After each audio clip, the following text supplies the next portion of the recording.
Welcome to the Online Course Masters Show, where we learn from the best online course creators how to better create and sell our very own courses. I'm your host, Phil Ebener, and in this episode, I chat with Alex Genadinik, who has taught over 100 courses on Udemy, and we get all of the lessons that he's learned from teaching so many online courses in this episode. Visit onlinecoursemasters.com for show notes to watch the video version of this episode and see an archive of all our past guests. Please subscribe on iTunes, Stitcher, or wherever you listen. Please, if you haven't done so already, leave a review for this show wherever you listen to it. Now, let's get straight to the interview. All right, Online Course Masters, Phil Ebener here with Alex Genadinik. I am so excited for this episode because Alex, he's gone on a similar path as me. He has over 100 courses on Udemy. He's multiplied his streams of incomes with online books, with coaching, and other forms of income. So it's going to be a great episode today. So first of all, I'll just welcome you to the show, Alex. Thanks for being here. Thank you, Phil. Thanks for inviting me. Man, you should have done it earlier, huh? Yeah, well, we're saving the best for the middle. So, so let's just jump right into something we were actually talking about before, thinking this would be beneficial for people to hear. Why do you think people fail at online business, and specifically about online teaching? Because so many people start, but not that many people actually end up having success. Sure. So, I've coached a lot of entrepreneurs and a lot of actually online instructors, budding online instructors, and they always get really excited in the beginning. It's for them, the process is very unique and individual, but over time, I'm seeing complete just patterns. They fall into patterns, and in the beginning, they're all very excited. There's no one who's not enthusiastic, right? And it's a fantastic emotion for work in that immediate moment, but it's the worst emotion because it causes you to overestimate everything. Like, I'm going to do this really well, and then really they're not. And they're like, I'm going to work so hard, but really they're not.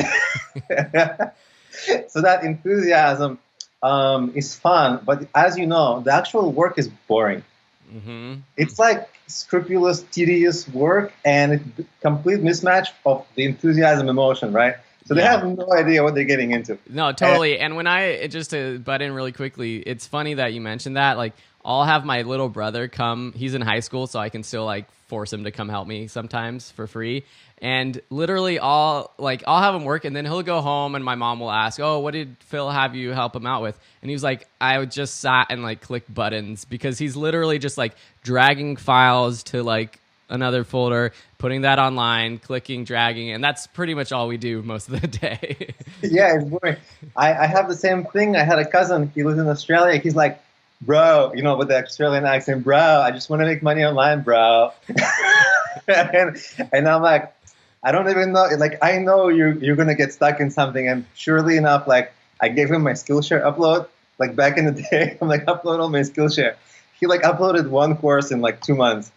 And I'm no, I'm taking it over. He's like, how do you do this, man? This is the easiest thing. Well, okay. So that's so true. And for people just starting out who are listening to this episode, who are super excited, what does it take for them to continue and to have success? Right. So they have to make themselves into professionals.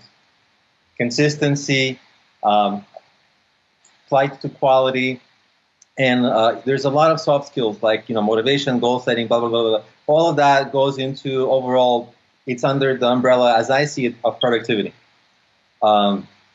So it's all these human issues that have to get solved. You're bad at focus, you need to fix your focus. You're bad at discipline, you need to get disciplined. And everyone has, even me, I struggle with a lot of these kinds of things. And I think all of us in our own personal journeys have to be very vigilant of what we're bad at. And the reason, the real reason we haven't fixed it is because for us as individuals, it's hard to fix that thing. If it's still hard at my advanced age to fix my focus, then it's only hard because it's a really hard problem for me to solve. If it was easy, I would have already solved it. right? So the problems that remain, that plague people, are the really hard problems. So I say sometimes that like, business strategy can, in 30 or minutes or an hour, you can create a complete business strategy. But to fix one of these human issues, that's why like psychologists retain clients for a long time.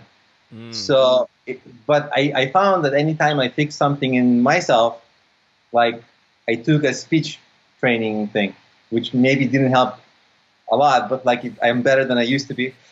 And as an online instructor, it's really important. And then my courses started, getting better reviews, right? So I fixed something that I was kind of lacking as a professional, and I fixed it, and then my business sort of took a leg up. So I really see a lot of correlation between like fixing the big things, like these big human issues, whatever anybody struggles with, and then actually that really gives them a huge boost in whatever else they're doing because it adds to their strength. Yeah, totally. I think that is both for just general online business, but also with online teaching specifically. So let's kind of give more of a background picture of who Alex is, what you were doing before teaching online. You have, like I mentioned before, I'm looking at your profile right now. You have 109 courses on Udemy, which I don't know if anyone else individually has more courses. There might be a couple companies that have more courses, but just kind of paint a picture of who you are and what your background is. Well, I was born in Odessa, Ukraine, because everybody always asks me where you're from because they hear the accent. But I grew up in the States. I grew up in San Francisco. I went through the whole Silicon Valley thing, got a computer science degree, did work as a software engineer in a couple of companies. But all the time, like, I had my own ideas, and I just was like, it was killing me not pursuing them because my best time was spent at work. So I was like, I would wake up extra early on the bus to work. I would work on my own ideas. In the evening, on the weekends, but it was just never enough time. So all the time, I just wanted to do my own thing. And of course, as a software engineer, you know nothing about business.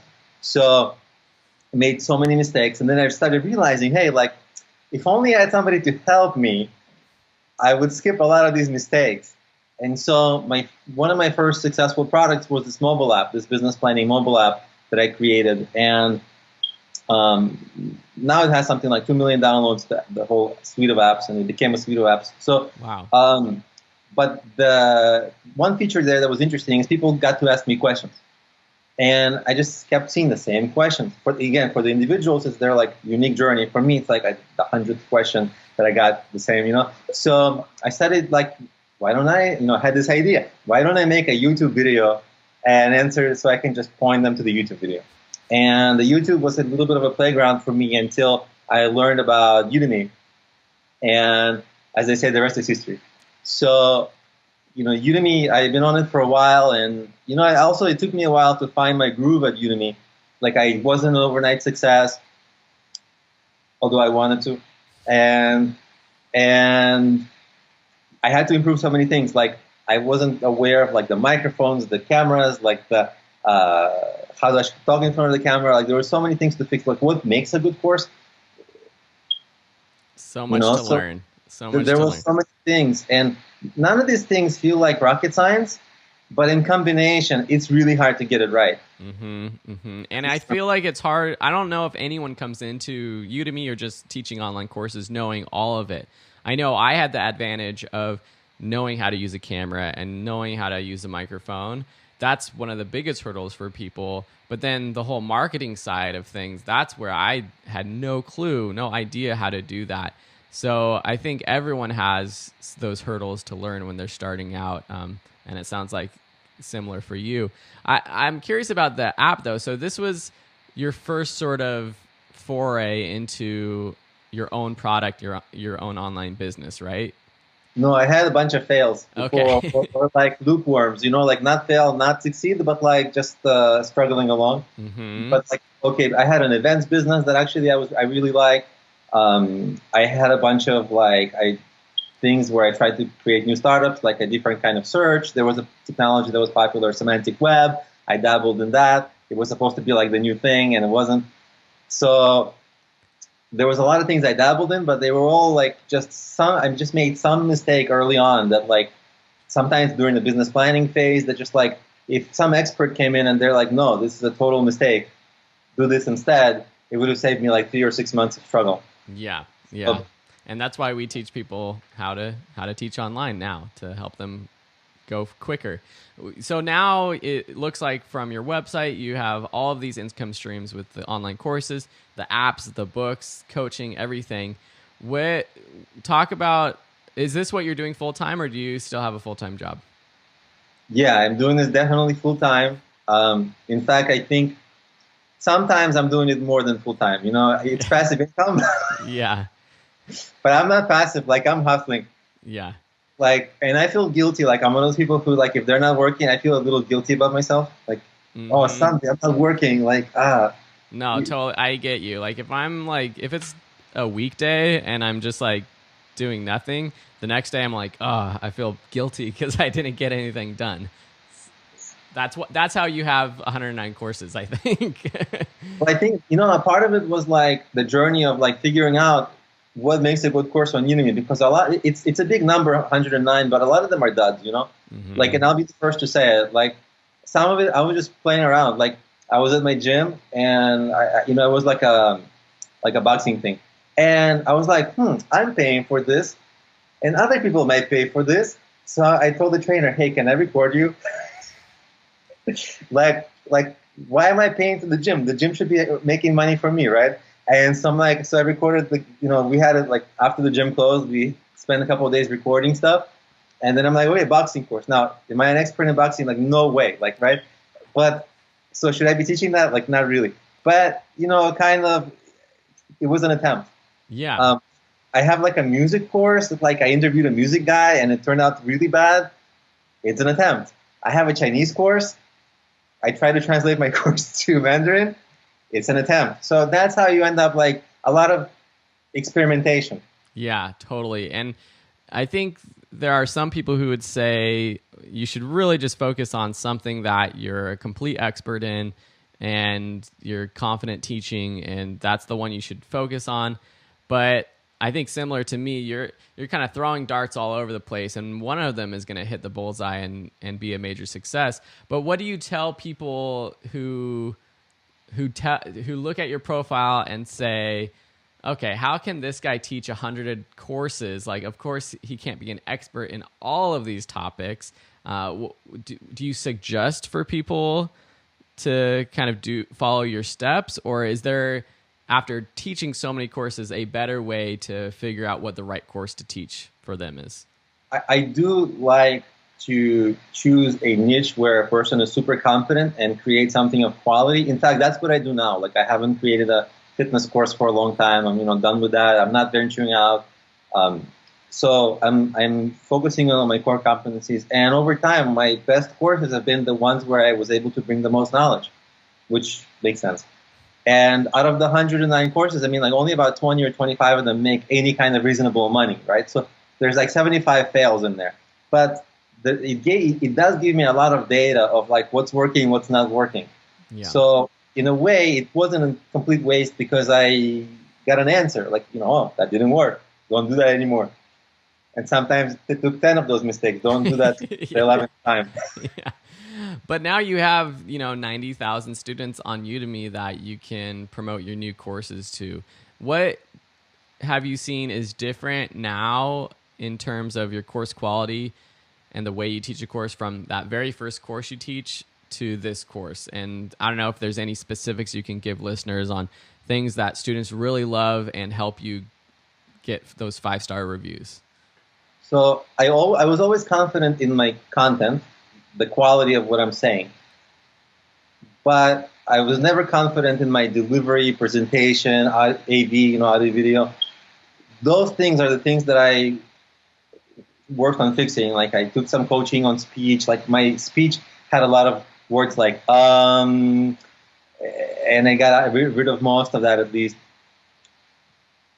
So I did that. Then, I experimented with a few microphones, a few lighting scenarios, and I'm still sort of experimenting because I'm never quite happy with it. And whenever I'm happy with it, someone comes along and be like, I don't like your background. And I'm like, oh my God, it like invokes all my insecurities. Like, you don't even know the history of this. This is my 5th one. It's that one student who just came into this course for the very first time, and you only knew. Yeah, I totally get it. And sometimes, like, I try to do something really innovative in the courses. Like, like I have a business plan course that's popular, and it's probably the top business plan. It is the top business planning course on Udemy. And that course, like everyone teaches it the same way. Like business planning, here's the template, here's what you write in every section. So sometimes I do really unique, creative things. Like, you know how there's the theme of front loading the course? Mm-hmm. So like I created a totally new way of business planning, which is a really impossible thing because how many, like, except for the business model canvas and this niche, there's been no innovation. So I started, start people now with only a 3-sentence business plan, where it actually makes sense because you have the product, the marketing, and the revenue, and those are the key components that belong in every business, right? And then I help, and in the beginning they get that, so every beginner gets it. Here's what's important, and if they have to play well together, it's like I teach it like a 3-legged stool. If it's 30, but if one leg is out of whack, then it falls. So, they have to make that little thing work, and then they extrapolate it to a 1-page plan and then a full plan.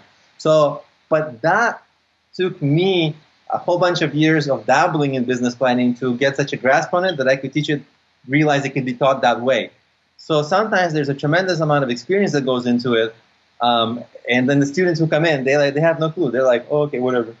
Yeah, they take it for granted. But so I guess what I'm taking from you is that you're always trying to figure out new ways to teach a similar topic, maybe looking at other Udemy courses, seeing how they teach, and trying to change it up so that you stand out. Ideally, because I feel maybe falsely that I'm like a creative person.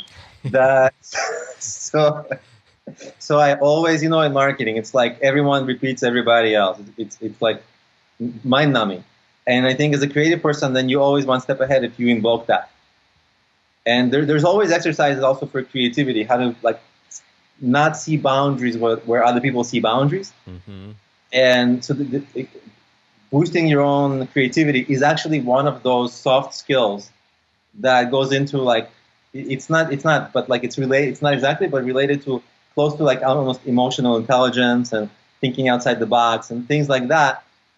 I really try to bring, like, instead of filming at a high rate, the courses, I try to just refilm slowly, but give the course something special that when I teach it, I'll teach it in a unique way, and hopefully the students will appreciate it. Yeah, cool. So what's like a typical day look like for you? You have all these different businesses. How do you manage it all by yourself? Yeah, so I have a whole bunch of things that people mostly don't even know, because a lot of it, I'm not too, like, I'm like, I'm just like hustling. I'm not like too public about what I'm doing. People just see the end product. And so I have a whole bunch of things like courses, books, but then there's a whole bunch of other things, coaching, and on and on and on. So I wake up, and even though I think when I read, like Tim Ferriss or whatever, they're always like, have a morning meditation session. Yeah. And I'm like, I have the anxiety because people who haven't been sleeping, like in the East or Europe, wherever, man, my inbox is full. And I know that inbox is like revenue. I got to answer. It hustles on. So I'm like, inbox time. And I start like everyone, I'm like trying to get them to do what I need them to do, move them along. And, off sometimes requires an infinite amount of patience. Mm-hmm. Because some people, like, I need them to do it once, but then they do it 20 emails later. So have to like, take a breath. And are these people you're hiring? It sounds like you're getting people to help you, or what? Who are these people you're talking about? There's some people that I'm hiring, some people in my coaching. Mm-hmm. Like, for example, like there's one guy, I have a client, like some of my clients, like I become friends with them because like sometimes I want them to succeed more than they want to. Like, I'm like, we decided we're gonna, do SEO for him on his website and like put his product on Amazon. And I'm like, man, you gotta get your product to rank number 1 yesterday, right? That's how I look at everything I do. I have the sense of urgency. And she's like, yeah, I'm working on it. And then when you unpack it, like, what do you mean you're working on it? Well, I'm gonna do it next week? Yesterday. You sound like a good coach, though. That's good. And I'm like, people used to come to me with all these like procrastination issues. I'm not, and they used to say like, I'm not motivated, this and that. And that's how I got into productivity, because I tried to like really get into their head and understand them. And then I started realizing like that, you know how that there's that theory where like you are a little bit like the 5 people you're around. Mm-hmm. I started being myself a little bit more like, oh, why don't I just procrastinate and do something else? That's what everyone else does it. And then so I started like, no, I'm not doing that anymore. Everyone who's working with me is hustle on. Like, I'm not babying anybody anymore. That's it. That's funny. Well, yeah, that's not how you want coaching to work. You don't want to learn from the students you're trying to help. But I feel like I have this theory that coaching's great because it's mostly just motivation. And I know because I have people in the online course masters program now who are working through it, and the information that they need to learn is typically out there for free for people to learn. But it's just the sort of, okay, do this today, just do it right now, that kind of motivation that people actually need. They don't do it, right? They like, oh yeah, and then they don't do it. It's surprising. Like, it is surprising. I think, as someone who's super self-motivated myself and productive, I don't know if it's just like a trait that I got. I'm like you, where it's like I wake up and I check my inbox, and every day I'm working on something new. But I think a lot of people, it's not their fault necessarily, but it's hard to get motivated and to be productive. Because you're a professional. Thanks. And I think a lot of people have to groom them. Yes. And a lot of people have to groom themselves into that. Yeah. Like, none of us are born like that. I remember in college, I was lazy. Yeah. Like I did in high school, I was super lazy. Like, I was the people who we're talking about now, but I kind of, just out of necessity, because, you got to sink or swim. You have to end up grooming yourself into more and more of a professional, I think. And a lot of people, they like you and I, we've been in it for a while. We understand expectations. But a lot of people are like, I want to make money quickly and now and easy. Exactly. And that's what I was going to actually kind of turn to. We talked about failure in the beginning, but I think that's a reason why so many people fail, is that they have this expectation that the first month they're going to make $1,000 or even $100, and they don't. And that is not, especially on Udemy, I would say that's not the right expectation, especially if you don't have your own audience. It's just probably not going to happen unless you teach a course in a particular topic that's hot now, that doesn't have a lot of competition. So what is the realistic expectation for someone getting into online teaching for those first few months or even the first year? People will hate my answer, but I think it's along the lines of the right path. But I think, if we take a step back and see what happens to an individual, most people who are don't have the 9 to 5, right? They're in the struggle mode financially, and there's a lot of stress comes along with that. It's a very bad feeling.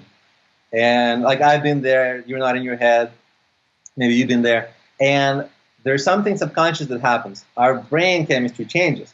This part of the brain, amygdala, takes over. It causes the fight or flight, only able to make short-term decisions. Not able, the prefrontal cortex is not working, which is the reasoning.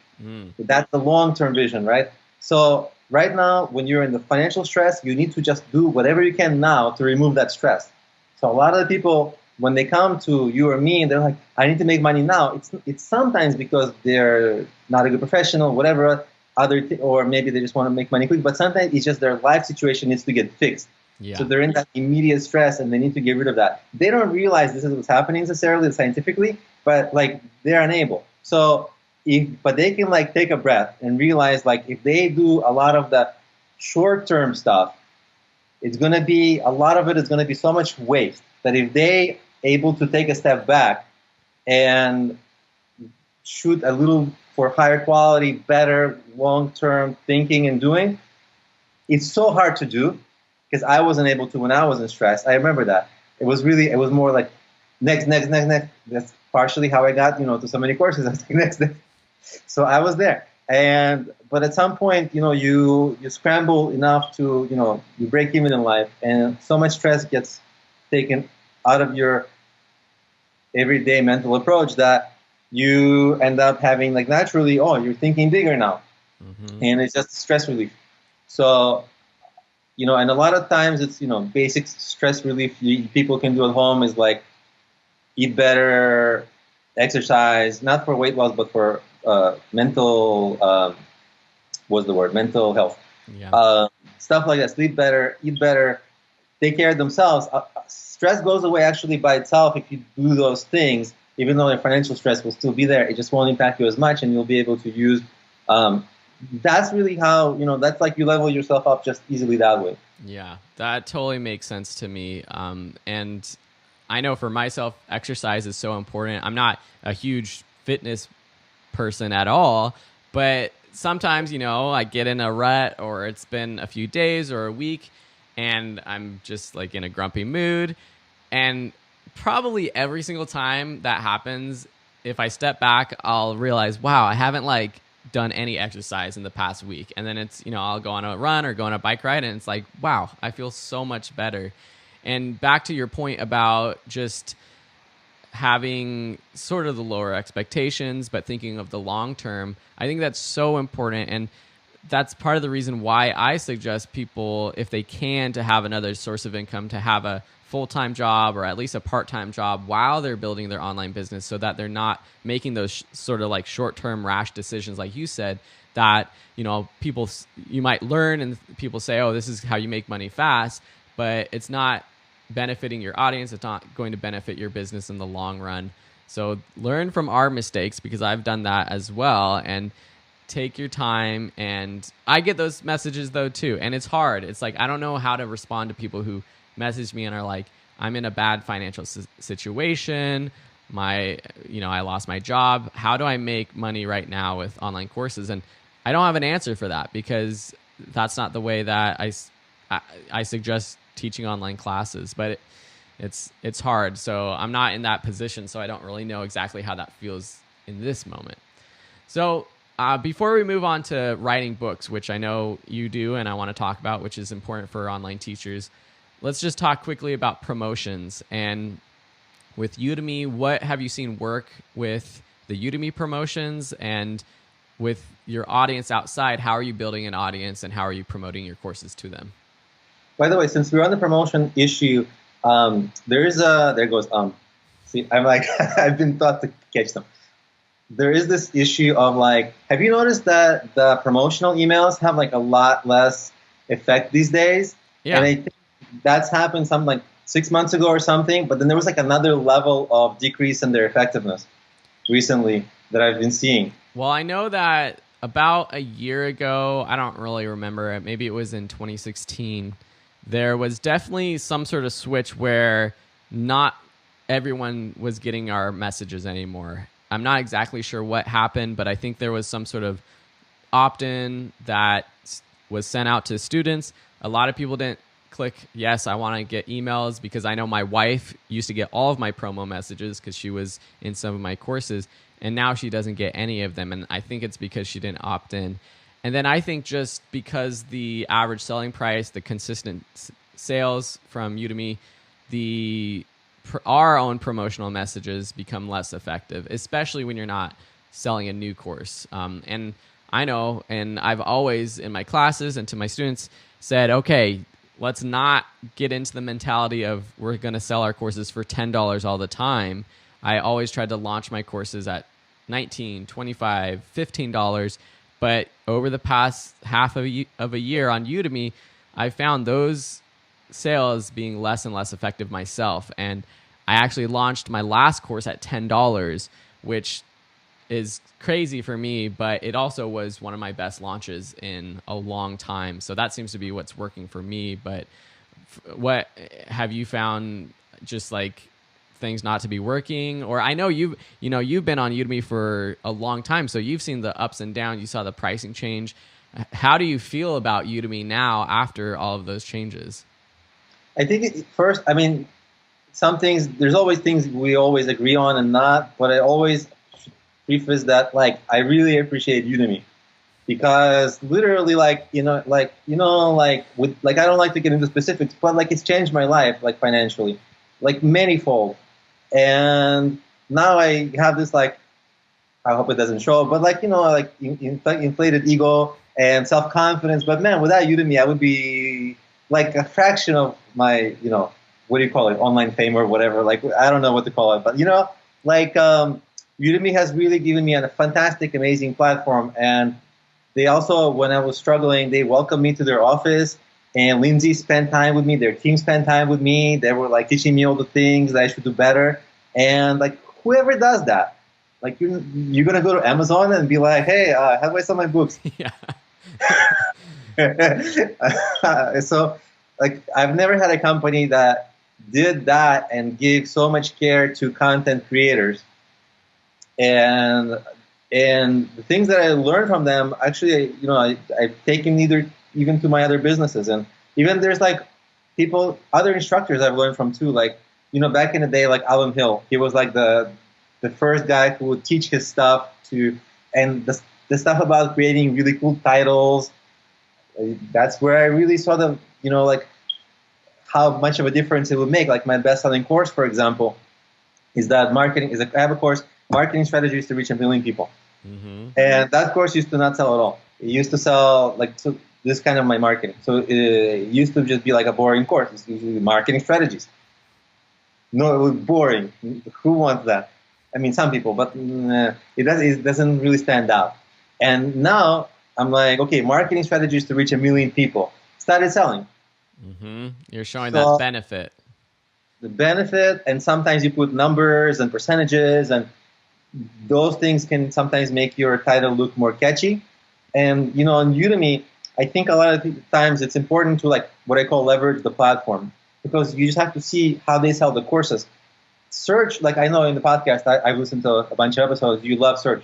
But there's a whole bunch of other places where Udemy sells the courses, and it's often next to other people's courses. And you just have to be a little more flashy than the guy next to you, and then they click on you instead of they click on the guy next to you. So there is a whole bunch of things that you can do because they show the title and the picture. Make the picture cooler, better, make the title better. And sometimes you can make a test account, sign up for like some free courses. Everybody knows Best Black Hat Forum. You can get a ton of free courses. And see, after you enroll in those courses, they give you the interstitial page, what else people enroll in, what else they recommend, and like why is yours not coming up in the same niches as, and then what can you do? You kind of reverse engineer what's special about those courses. And so I really focus on the platform marketing. I think, back in the day, we used to post on discount sites. Mm-hmm. That's largely dead. It works a little bit, but I think for the annoying effort and the boringness of that task, I think I think it's like negligible at this point. I have a YouTube channel. I mean, get some sales, but nothing compared to the Udemy organic. My emails used to be amazing. Now they're like, they're kind of, even though my student count is going up and they're paid students, like my effectiveness of my promotional emails is going down. Mm-hmm. So I think behind the scenes, Udemy is doing something to lessen the promotional emails because they don't make money from that. So that's too bad because that was a good chunk of money for me, and it's kind of they're killing it off. It seems like, and so it's really now all about the what I refer to as like platform marketing, making sure that in every nook and cranny of Udemy, including their apps, including their like whatever, all the paradigms of navigation of their site, that my course should be there. And if not, why not? And usually the answer is like, well, there's probably a whole bunch of huge courses that are dominating. Mm-hmm. And like, how do I creep up, crawl my way up there? That's sort of like my current, I wouldn't say philosophy, that's the wrong word, but like approach.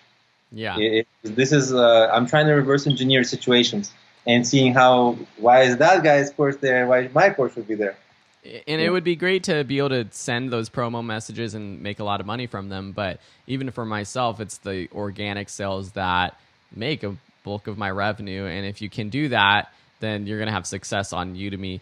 So doing things like you said, making your thumbnails better, making your titles a little bit more catchier, show that benefit so that it sounds better and it is better than the next course in that topic. And I haven't really thought about that in that sense of, when someone's on my or someone else's course page, my course might show up in those related courses because Udemy now has that little block where they show related courses. So we really do want to make our courses sound better than the courses that we're competing with. Yeah, and whenever people buy courses, there's a whole interstitial page full of commercials for other courses. Mm-hmm. And I'm like, well, how do I get most of my courses to be there? Mm-hmm. Totally. Are you on any other platforms right now selling your courses? Skillshare and a few others that I have a side business where I create courses for others. Mm-hmm. Let's call it a poor man's B2B. Mm-hmm. And so I do that, but if not counting that, then it's Skillshare. And after Skillshare, I kind of quit. Now when somebody approaches me, I'm like, you're going to sell peanuts. It's like the time I'm spending emailing with you is not worth the revenue that you're going to generate for me. So it's really hard. So Skillshare and Udemy. Skillshare, it's been nice. It's like it's just a huge fraction of my Udemy, but it's still not bad. I still like that revenue. Mm-hmm. Yeah, why not? Yeah, and every once in a while when I make some content for Udemy, I post it on Skillshare, and then I kind of see that sometimes people watch a lot of my courses there, and then so the courses aren't dead. I have invested minimal time in it, but the courses are kind of not dead, and it's gone down the cliff, but then it's plateaued a little bit from the high, and so but it hasn't gone down from the plateau. It actually started going slightly maybe 5 or 10% up each month, and I'm like, well, that's interesting. So I'm just kind of I have a lot of automated marketing, like my social media. I promote a lot of my Skillshare, and through the affiliate program and stuff. And then I tell them, hey, watch all of them. I don't tell them personally. I just tell them in the last video of the course, I say, hey, watch my other courses. Mm-hmm. Not to spam, oh, watch all my minutes, Yeah. but literally just, hey, here's another course you might like. And so I have that sort of thing. So every once in a while, I have a person who watches a ton of stuff, and then I'm like, I love you. And then they review. Oh, and that's, you get an email. That same person wrote the 5th review. I'm like, yeah, really keep going. yeah. No, that's great. And that's how it works on Skillshare. If you could get people to watch a lot of your courses, that's great. When it becomes evening, when it's evening, I'm like, I hope they don't go to sleep. Keep watching. yeah. That's funny. So let's switch gears and talk about books and your other streams of income, which we're kind of talking about with courses. But you've written a lot of books, and they're on Amazon, I think. And you kind of shared sort of the monthly revenue, which is actually a decent amount of revenue. It could be something where you can focus on books, and that could become your full-time revenue. Talk about why books are so important for online teachers, or another great opportunity for online teachers. So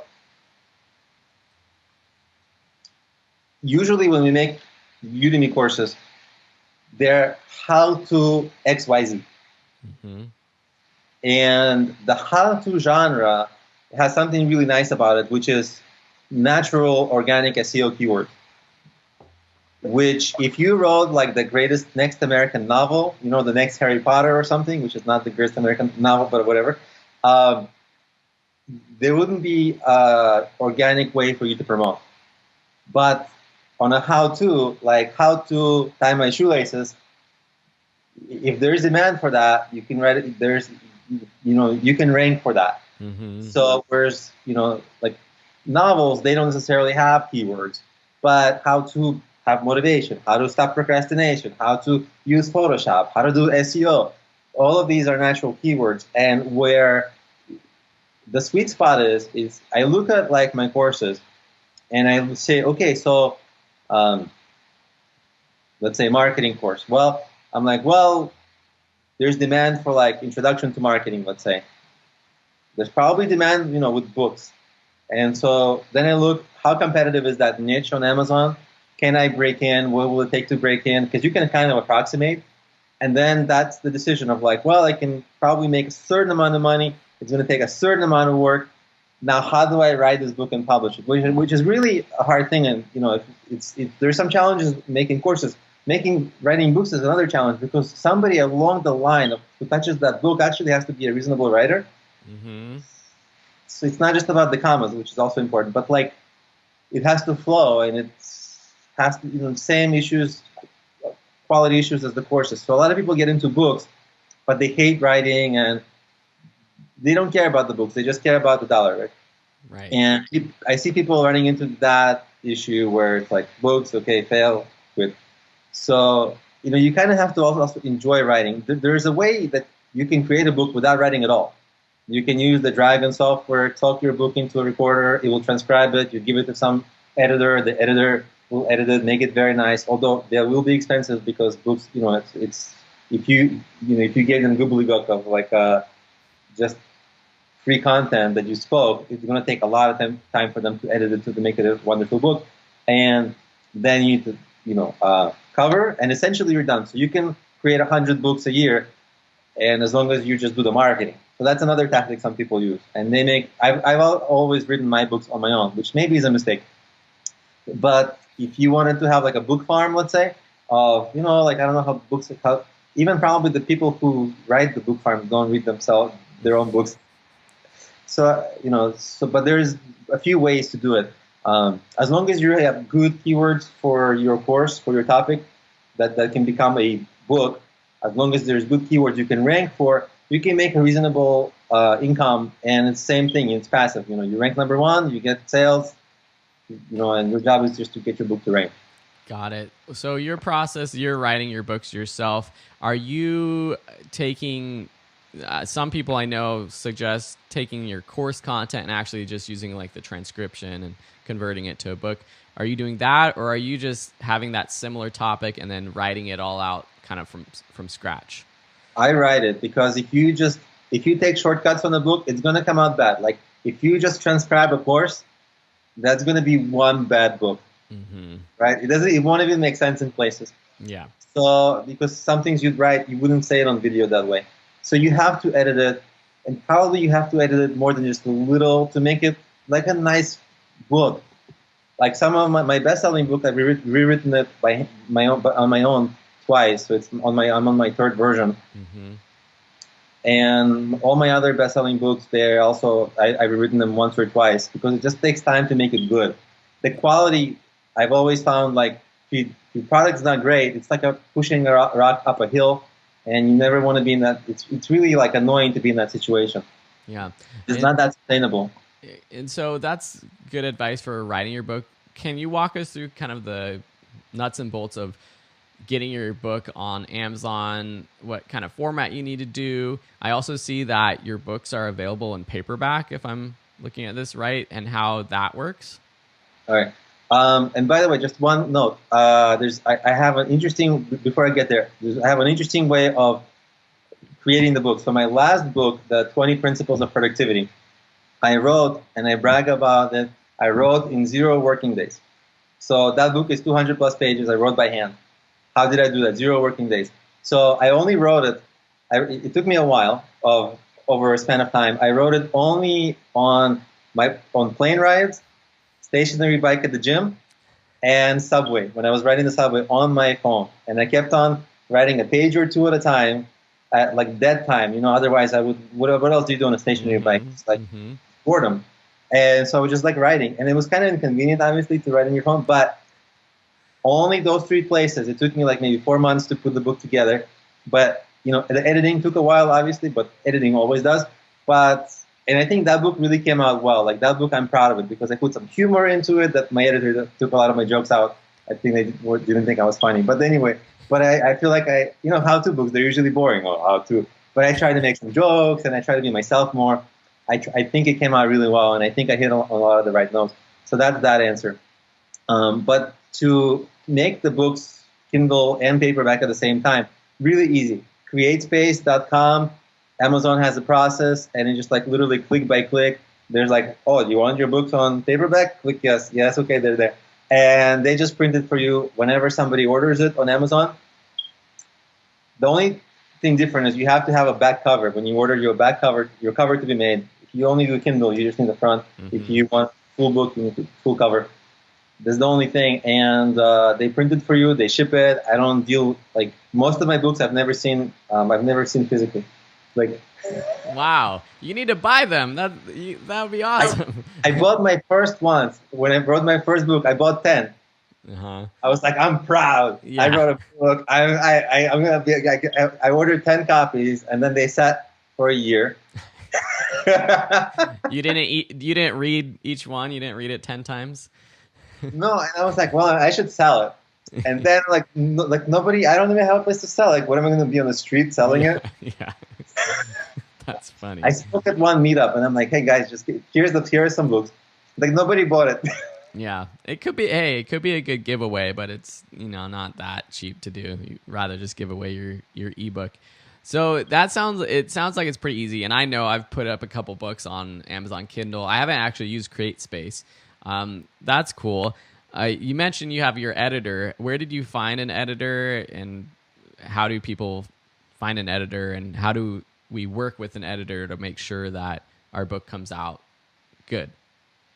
So it's always a price issue, because it's a lot of work for the editor, which, books in general, like they don't make a lot of money per book. Unless you're Tim Ferriss or somebody super famous, your books aren't going to make a tremendous amount each book. A lot of the successful authors, you see them, like I have like 20 or 21 books. Again, a lot of them were duds. Before writing, I didn't know which ones were going to be duds.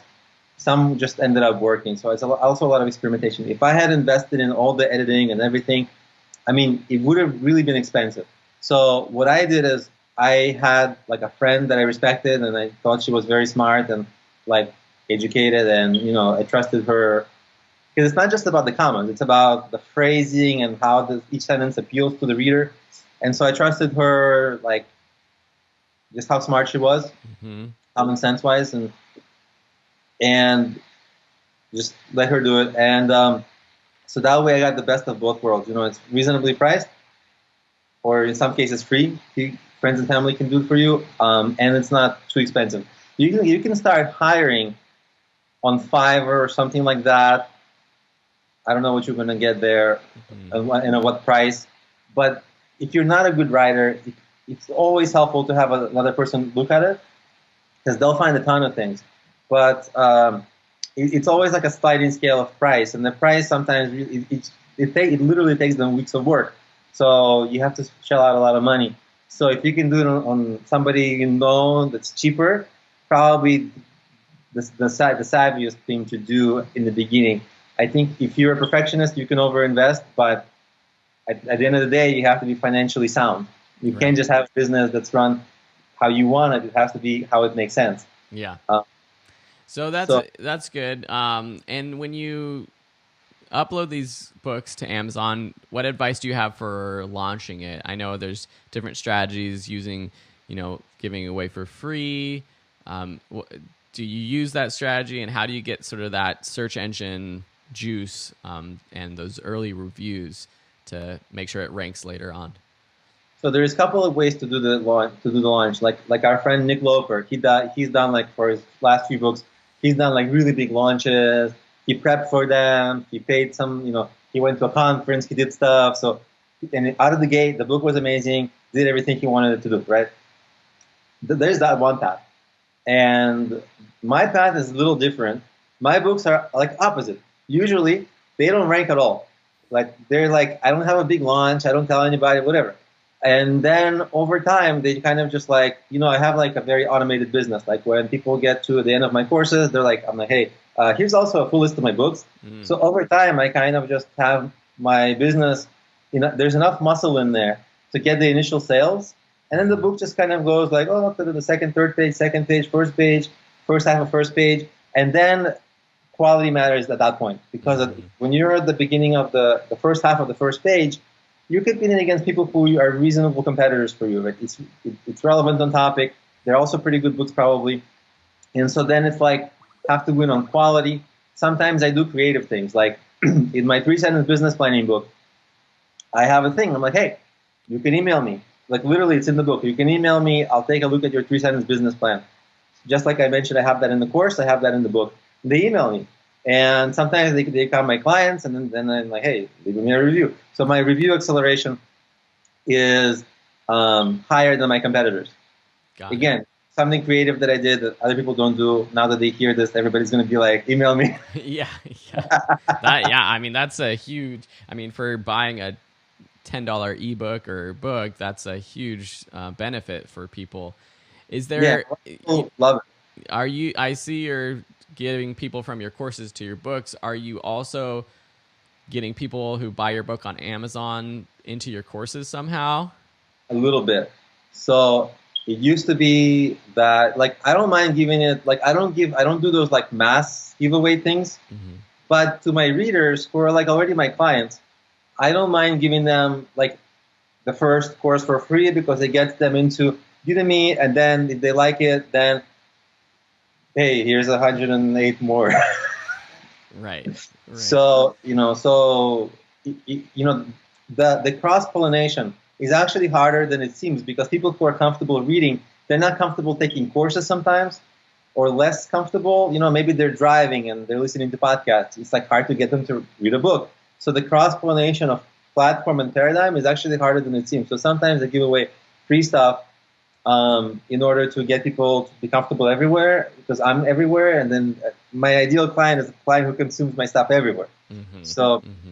And then the more of my stuff they consume, the more hopefully they like me, and maybe they get sick of me, but hopefully they like me, and then they just trust more, buy more. Got it. Well, it sounds like there's a lot of benefits to writing books, and one of them that you mentioned to me earlier was a couple of speaking gigs and also coaching. How has writing books benefited that sort of aspect of your business? That has been really cool, and it's like last year I got contacted by, first I saw like one day, I was like, wow, somebody bought like 100 of my books on like in like one thing, and I'm like, wow, I hope that's not a typo. I hope that's not an error. Like I was going to give that money back. And then like a month later, the University of Kentucky emailed me, and they're like, hey, like we got your book. Well, actually they didn't say we got, they said we got your book. And I'm like, are you the guys who bought like 100 copies at once? And they're like, yeah, we're the ones. Or it was like 50 or 70, but it was like a big number. And then they invited me to go fly out there and speak there. It was like a paid speaking gig, sort of. Wow. For a couple of days. Like I spent time with students. Like they did like a Shark Tank style startup pitch, and I was like a judge. That's awesome. It was really fun. And like it's been like almost a year, like 9 months since then, and I'm still thinking of like the answers I should have given to the entrepreneur. Man, I should have said this. Yeah. And I'm like, so, and I had a really great time there, and they just found me from my book. That's so cool, and I think that's something that I think online courses and being an online educator can give you somewhat of a reputation, but the books, it just at this point seems a little bit more professional and has like higher esteem for you to have those books, and that's probably why you got that speaking gig, which is great. It's just getting your face in front of more people and ultimately helping more people. Yeah, especially in academia, because I don't see them promoting courses, because like they are the courses. You're right, exactly. They don't want a competitor selling their same course for $10 online.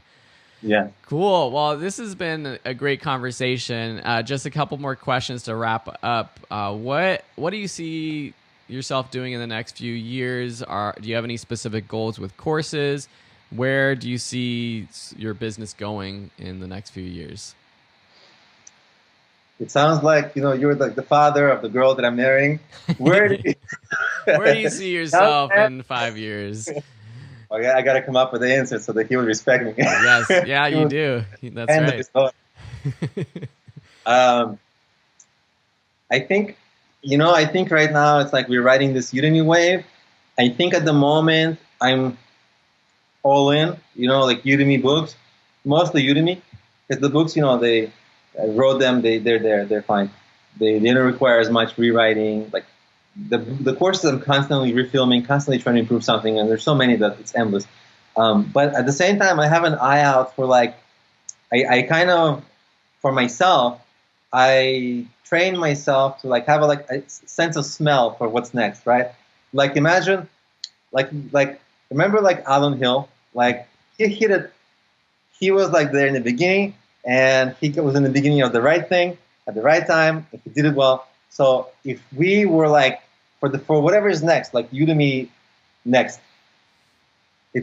Maybe it was Skillshare, but it turned out not. But whatever the thing is going to be, maybe it's not online courses. Maybe it's Bitcoin. Maybe it's like something else.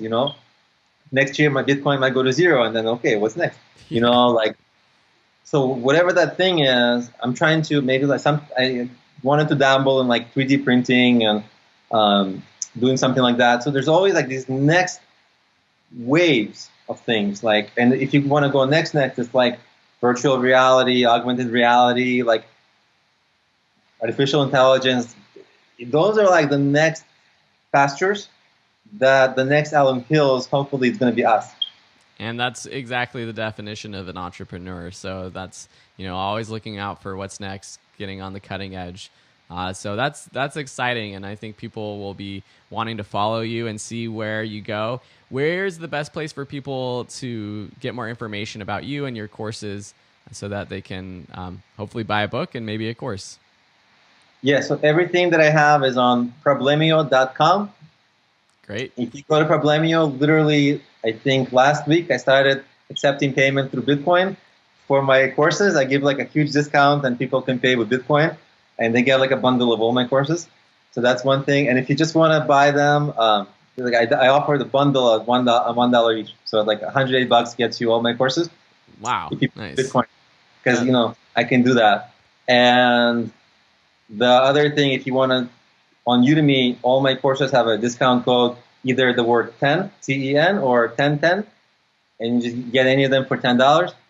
Well, they can find me on Udemy. That's pretty easy. Perfect. So it's either my site, problemio.com, problemio.com, or Udemy. Perfect. And I'm the impossible last name. And I'll link to that on the Online Course Masters website. Last question is just for the person that's listening to this who is just starting out, who might be working on their first course, they're stuck, they're trying to get inspiration to continue, or they're not making the amount of money that they want. Do you have any sort of final piece of advice to help new online instructors? The people who are really struggling, there's that like take a step back kind of thing we talked about before, right? That's the hard thing that everybody, the immediate thing is like when I was struggling, I had this is a long story. I had this situation where I was really following this guy, Jason Calacanis. I don't know if you know this name, but he's like a very known entrepreneur. He's had a couple of successful companies. In recent years, he's not been having that many successful companies, but he's very one of the top people that I look up to. And there was some little get-together conference thing, and you know how people are, like, people are crowded around him. And I had a business at that time. It was many years ago. I was struggling, and I was like, Jason, like there was like a minute void where like nobody was facing him and bombarding him. I'm like, Jason, I have this situation. What do I do? And that was exactly that person that you're asking the question. And literally he told me, do something illegal. Okay, I'm going to put a disclaimer right now. I don't know where this is going, but I'll let you continue. No, but it's not like illegal you're going to end up in jail. Like illegal light. So like just to stand out. Like not be like everybody else doing the same, like follower, everything else. Just stand out, get attention. Got it. Think about how to get attention. Honestly, when I heard that, I'm like, I just wanted how do I press a button on my computer and money comes out on the other side situation. That's the advice that I wanted, right? I just want to print money. But the advice at the moment wasn't satisfying because I'm like, I don't know how to do what is illegal. Like, I don't want to, But then like 3 weeks later, I remember I was walking and it hit me how I can make that business be unique enough. And it was never illegal, just unique enough that it's like nobody else was doing that. And literally made that business take off. So that guy, 1 minute with that guy on that advice, and that was really the beginning of everything I did after that, was at least some success. Great. And I think my takeaway from that is to be unique, to not just follow what everyone else is doing. Don't just follow what we're teaching you and talking about right now. You need to stand out. Your students are going to take your classes because of you. They could find the information for free anywhere else. There's other teachers that teach it, but they're going to follow you, become friends with you, at least the video version of you, and that's ultimately how you're going to build a large following. So I think that I think is good advice. So Alex, it's been great. I'm looking forward to just seeing your success in the future, hopefully on Udemy and also elsewhere. So thanks for being on the show. Well, thank you for having me. It was a pleasure. It was fun, and I hope it was helpful for your audience. I hope you enjoyed that episode. As always, if you want to fast track your success, head over to onlinecoursemasters.com and sign up for your free trial of my flagship program, the Online Course Masters Masterclass. Yep, that's right. It's a masterclass designed to take you from zero to hero, creating and selling your very own online courses. If you haven't done so yet, please leave a review for this show wherever you listen. This is how we can help expand our audience and help teach the world. Thanks so much, and we'll see you next week in the next edition of the Online Course Masters Show.